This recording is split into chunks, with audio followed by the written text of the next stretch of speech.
کہ Pacific ocean میں بہت ساری سب میرین اور وارشپ کے ساتھ حادثات ہو رہے ہیں اور ایک بہت بڑا جانور دیکھا گیا ہے جو سمندر میں کھلے عام گھوم رہا ہے، اور یہ جانور جس راستے پر ہے وہ کچھ ہی دن میں جاپان پہنچ جائے گا۔ کوچی اور اس کے ساتھ ہی سمندر میں شپ میں ہوتے ہیں اور وہ سمندری جہاز کو دیکھ رہے ہوتے ہیں جو کہ تباہ ہوتا ہے۔ وہ سوچتے ہیں کہ اس جہاز کا یہ حال کس نے کیا ہوگا، تو کوچی کہہ دیتا ہے گوڈزیلا نے۔ وہ ان سب کو پرانی بات بتا دیتا ہے۔ انہیں پھر بہت زیادہ مری ہوئی مچھلیاں دکھائی دیتی ہیں۔ انہیں اب یقین ہو جاتا ہے کہ یہاں گوڈزیلا آ گیا ہے۔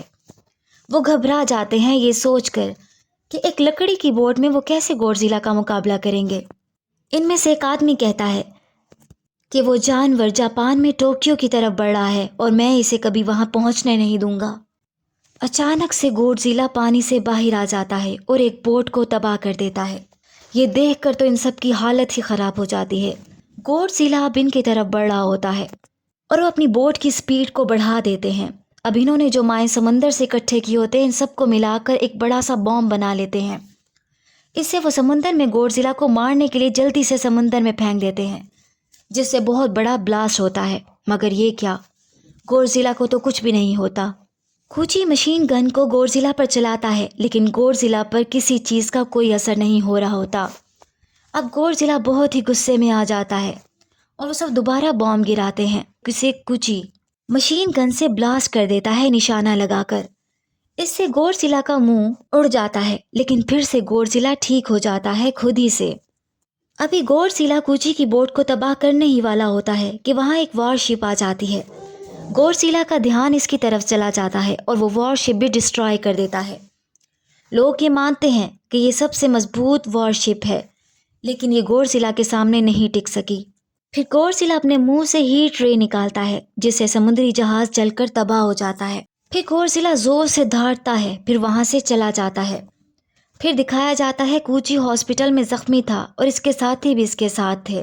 کوچی اور اس کے ساتھیوں کو ایئر لفٹ کے ذریعے نکال لیا گیا تھا۔ کوچی گھر واپس آ جاتا ہے اور نوریکو کو گوڈزیلا کے بارے میں ساری حقیقت بتا دیتا ہے۔ اگلے دن سمندر میں لوگوں کو دوبارہ گوڈزیلا نظر آتا ہے اور وہ اس کو رپورٹ کر دیتے ہیں۔ یہ بات اب بتا دی جاتی ہے کہ وہ مونسٹر گوڈزیلا ٹوکیو کی طرف آ رہا ہے تباہی پھیلانے کے لیے۔ پورے شہر میں سائرنز بجنے لگتے ہیں اور ریڈیو کے ذریعے سب کو الرٹ کر دیا جاتا ہے۔ کوچی بھی یہ سب سن رہا ہوتا ہے۔ اب نوریکو اپنی جاب کے لیے ٹرین میں دوسری جگہ جا رہی ہوتی ہے۔ ہر جگہ گوڈزیلا تباہی مچانا شروع کر دیتا ہے۔ نوریکو اپنی آنکھوں کے سامنے وہ بہت بڑے مونسٹر گوڈزیلا کو دیکھ لیتی ہے اور نوریکو کو اپنی آنکھوں پر یقین نہیں آتا کہ گوڈزیلا پھر ٹرین کو اپنے منہ میں اٹھا لیتا ہے اور نوریکو اپنی جان بچانے کی کوشش کر رہی ہوتی ہے اور آخر پانی میں کود کر جان بچا لیتی ہے۔ گوڈزیلا وہاں کی بلڈنگز توڑتا ہوا آگے پہنچتا ہے۔ پھر کوچی نوریکو کو بچانے کے لیے وہاں پہنچ جاتا ہے اور ساری فورسز گوڈزیلا پر توپ سے حملہ کرنے لگتے ہیں، مگر لوگ بہت حیران ہوتے ہیں یہ دیکھ کر کہ گوڈزیلا مرتا ہی نہیں، وہ دوبارہ سے زندہ ہو جاتا ہے اور اپنی ہیٹ رے کو چھوڑتا ہے جس سے اپنے سامنے والی چیزوں کو تباہ کرتا جاتا ہے۔ پھر نوریکو کوچی کی جان بچانے کے لیے اس ہیٹ رے سے اپنی جان دے دیتی ہے اور کوچی کو بچا لیتی ہے۔ اب سب کچھ ختم ہو گیا تھا۔ کوچی دیکھتا ہے کہ گوڈزیلا ابھی بھی کھڑا تھا، نوریکو کو سوچتا ہے اور اسے بہت غصہ آ جاتا ہے۔ ہزاروں کی تعداد میں لوگ مر جاتے ہیں اور بلڈنگز بھی تباہ ہو چکی ہوتی ہیں۔ پھر کوچی اپنے ساتھیوں کے ساتھ بات کرتا دکھتا ہے۔ کوچی بتاتا ہے کہ گوڈزیلا کو ختم کرنے کے لیے ایک پلان بنایا جا رہا ہے۔ اس کے بعد یہ لوگ ایسی میٹنگ پر جاتے ہیں جہاں بہت سے آفیسرز آئے ہوتے ہیں۔ وہاں پر ایک کیپٹن ہوتا ہے اور وہ مونسٹر کو ہرانے کے بارے میں بات کرتا ہے، لیکن لوگ چلاتے ہیں کہ مونسٹر کو ہم نہیں ہرا سکتے۔ پھر کوچی کا ساتھی سب کو بتاتا ہے اس مونسٹر کا نام گوڈزیلا ہے جس پر کسی بھی حملے کا کوئی اثر نہیں ہوتا، وہ اپنے زخموں کو خود ہی فوراً ہیل کر لیتا ہے۔ پھر وہ بتاتے ہیں کہ وہ گوڈزیلا سمندر کی گہرائیوں میں قید کر کے رکھنا چاہیے اور ان کا یہی پلان ہے۔ پھر وہ ایک سرنگ کی بات کرتے ہیں، ٹرینچ کی، جس کی جو بہت ہی گہری ہے۔ وہ کہتے ہیں کہ ہم گوڈزیلا کو اس ٹرینچ میں قید کر دیں گے اور پھر اتنا پریشر ہو جائے گا کہ گوڈزیلا وہیں کرش ہو جائے گا۔ کوچی پوچھتا ہے کیا گوڈزیلا 100% مر جائے گا؟ تو کوچی کا ساتھی کہتا ہے کہ ممکن ہے لیکن گارنٹی نہیں دی جا سکتی۔ کیپٹن یہاں کہتا ہے کہ ہمارے دیش بہت برے حالات سے گزر رہا ہے، ایک اور صحیح، اس دیش کے فیوچر اب سب کے ہاتھ میں ہے۔ پلان بتایا جاتا ہے گوڈزیلا کو مارنے کا۔ کچھ لوگ اس لڑائی میں نہیں آنا چاہتے تھے کیونکہ ان کی فیملیز تھیں، اس لیے کیپٹن ان سب کو کہہ دیتا ہے کہ آپ میں سے جو جانا چاہے وہ جا سکتے ہیں، مگر کچھ لوگ اپنی مرضی سے رک جاتے ہیں اس مونسٹر کا مقابلہ کرنے کے لیے۔ ایک ہوٹل میں کوچی اور اس کے ساتھیوں کو دکھایا جاتا ہے۔ وہاں کوچی بتاتا ہے کہ میں اپنا فائٹر پلین گوڈزیلا کے پاس لے جانا چاہتا ہوں جس سے وہ اس مونسٹر پر حملہ کرے گا۔ اب کوچی اور نوریکا کی موت کا بھی بدلہ لینا چاہتا تھا۔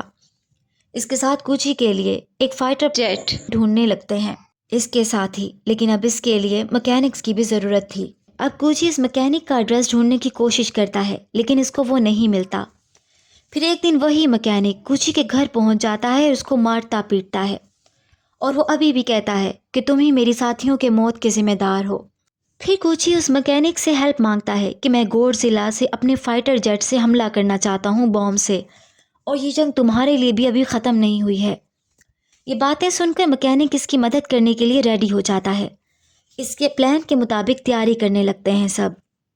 وہ سب ریڈنگ لیتے ہیں اور سمجھ جاتے ہیں کہ کل صبح گوڈزیلا ٹوکیو پر پہنچ جائے گا اور انہیں جلد ہی اٹیک کے لیے تیار رہنا ہوگا۔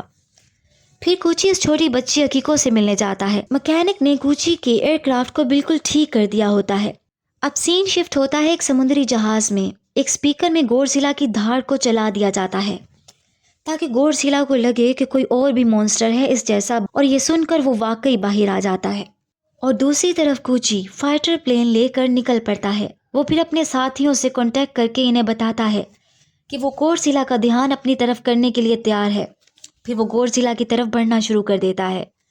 گوڈزیلا جیسے ہی کوچی کے پلین کو دیکھتا ہے تو اپنی پونچھ اور منہ سے اس پر اٹیک کرنے لگتا ہے، اور اس کا پیچھا کرتے کرتے وہ پانی میں چلا جاتا ہے جس کا سبھی کو انتظار تھا۔ پھر گوڈزیلا سمندری جہاز کو ہیٹ ریز سے تباہ کر دیتا ہے جسے پہلے ہی خالی کروا لیا گیا تھا۔ کوچی کا ساتھی کہتا ہے کہ زیادہ گھبرانے کی بات نہیں کیونکہ دوسری بار گوڈزیلا کو ہیٹ رے نکالنے میں تھوڑا وقت لگتا ہے۔ اب وہ اپنا آپریشن سٹارٹ کر دیتے ہیں۔ کوچی مسلسل اپنا پلین گوڈزیلا کے ارد گرد اڑا رہا ہوتا ہے۔ پلان کے مطابق دو سمندری جہاز گوڈزیلا کی طرف بڑھتے ہیں۔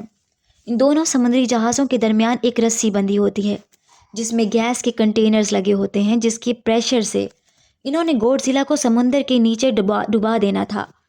اب گوڈزیلا دوبارہ سے ہیٹ رے نکالنے لگتا ہے۔ سمندری جہاز میں موجود لوگ ایک بٹن دبا دیتے ہیں جس سے گیس ریلیز ہونے لگتا ہے اور گوڈزیلا نیچے کی طرف چلا جاتا ہے پریشر سے۔ گوڈزیلا سمندر کی بہت گہرائی میں چلا جاتا ہے لیکن ابھی بھی مرا نہیں ہوتا۔ یہ دیکھ کر کوچی کا ساتھی پلان بی سٹارٹ کرنے کا کہتا ہے۔ اس کے ارد گرد بڑے بڑے بیلونز لگے ہوتے ہیں جو پھول جاتے ہیں جس سے گوڈزیلا اوپر آنے لگتا ہے۔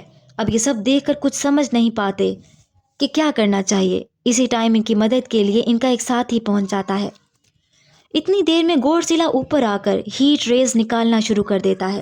تبھی کوچی نوریکو کو یاد کرتا ہے اور گوڈزیلا کے منہ میں اپنا پلین دے مارتا ہے جس سے بہت بڑا بلاسٹ ہو جاتا ہے۔ کوچی کے پلین میں ایک ایجیکشن سیٹ لگی ہوئی تھی اس لیے وہ ایجیکٹ کر کے خود کو بچا لیتا ہے۔ یہ دیکھ کر سبھی لوگ بہت خوش ہو جاتے ہیں کہ کوچی بچ گیا۔ اب پلین گوڈزیلا کے منہ میں بلاسٹ ہونے کی وجہ سے گوڈزیلا کا سر اب بچا نہیں تھا اور وہ ہیٹ ریز اس سے نکالنے ہی والا تھا کہ اسی ہیٹ ریز کی وجہ سے اس کی باڈی کے ٹکڑے ٹکڑے ہو جاتے ہیں۔ اب یہ مونسٹر گوڈزیلا مر چکا تھا۔ سبھی لوگ کوچی سے بہت خوش ہوتے ہیں اور کوچی گھر لوٹ آتا ہے۔ پھر اس کی نیبر اسے ایک ٹیلی گرام دیتی ہے، چھوٹی بچی کو بھی لے کر آتی ہے۔ اس کے بعد دکھایا جاتا ہے کہ کوچی ہاسپٹل جاتا ہے اور وہاں اسے پتہ چلتا ہے کہ نوریکو زندہ ہے اور وہ زخمی تھی۔ نوریکو کوچی کو دیکھ کر پوچھتی ہے کہ کیا تمہاری جنگ ختم ہو گئی ہے؟ کوچی روتے ہوئے اپنا سر ہلا کر اس کے پاس جا کر بیٹھ جاتا ہے، لیکن دکھایا جاتا ہے کہ نوریکو کی گردن پر کچھ گوڈزیلا کے بلیک کلر کے زخم کے نشان ہوتے ہیں۔ دوسری طرف دکھایا جاتا ہے کہ سمندر کی گہرائی میں گوڈزیلا کی باڈی کا ایک حصہ پھر سے ریجنریٹ ہونے لگتا ہے، اور یہیں پر مووی اینڈ ہو جاتی ہے۔ امید ہے یہ آپ کو کہانی پسند آئی ہوگی۔ ایسی مور ویڈیوز کے لیے لائک اور سبسکرائب کریں۔ Thanks for watching.